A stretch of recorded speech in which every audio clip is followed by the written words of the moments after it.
अस्सलाम वालेकुम। हंसते रहिए बसते रहिए। आज दिल कर रहा था सोच के क्या बनाए। एक तो रोज़ क्या बनाएं। बनाना आसान है लेकिन क्या बनाएं ये बड़ा मुश्किल है। ये वैसे भी हर घर की कहानी है। तो आज फिर सोचा कि चलें माश की दाल, काफ़ी टाइम हो गया नहीं बनाई, तो माश की दाल बनाते हैं। तो जी, माश की दाल मैं दो तरीक़ों से करती हूँ। बिल्कुल भुजिया सी, मतलब खिला खिला दाना हो उसका, और फिर दूसरे तरीका ये होता है कि उसको माश की दाल को करके निकाल के, फिर मेरे बेटे को बड़ा पसंद है जी फ्राई दाल खाने का, तो फिर वो जो लास्ट में रह जाती है उसको थोड़ी देर पकने देती हूँ। फिर उसको खुर्च के, तो वो जो फिर नीचे से वो सारी निकल आती है क्रिस्पी सी, तो वो फिर हम उसके लिए रख लेते हैं और अपने लिए ये सारी ऊपर वाली दाल खा लेते हैं। तो दोनों तरीके से बहुत मज़े की लगती है। तो अल्लाह ताला बरकत दे सबके घरों में। और एक आज की छोटी सी बात ये कि मैं अपने बच्चों से भी कहती हूँ, भाइयों से भी कहती हूँ, सबसे यही कहती हूँ कि वो कहते हैं ना कि माँओं की नसीहतें हमेशा याद रखनी चाहिए, बड़ों की बातें। तो मेरी अम्मी अक्सर कहा करती थी कि ती मन ते त्यानी मन, यानी कि बेटी और बहन का हमेशा ख़्याल रखा करो।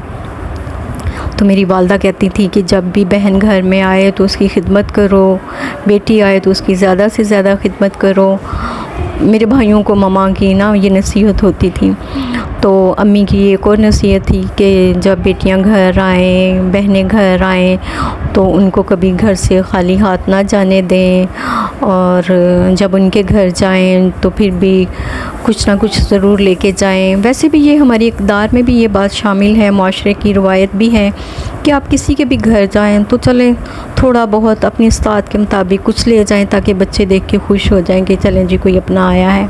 चाहे पड़ोस में भी जाएं, तो इससे ये है कि चलें मोहब्बतें बढ़ती हैं। और आपने देखा है कि माशरे में हमारे आजकल ताल्लुकात वैसे ही बड़े कम होते जा रहे हैं, और आना जाना भी बहुत कम है, राब्ते कम हो गए हैं, बहन भाइयों में भी कम हो गए हैं।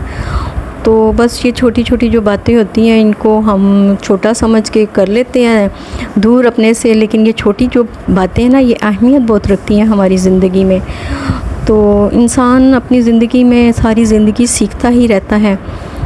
तो वो कहते हैं ना कि माँ के पेट चो तो कोई भी सीख के नहीं आंदा। सब कुछ इस दुनिया में रह के हम सीखते हैं। माशरा सिखाता है, ताल्लुकात सिखाते हैं, और हमारे बुज़ुर्गों की रवायात हमें सिखाती हैं। रहन सहन एक दूसरे के पास रह के पता चलता है कि किस तरह आपने ताल्लुकात को बढ़ाना है या कम करना है। तो रब्बुल इज़्ज़त से दुआ गो हूँ कि अल्लाह ताला सबके घरों में बरकत दे, बरकतें नाज़िल फरमाए और ताल्लुकात बेहतर से बेहतर बनाए। अपनी दुआ में याद रखिएगा। तो लें जी, बातों बातों में हमारी माशाल्लाह हंडिया भी कंप्लीट।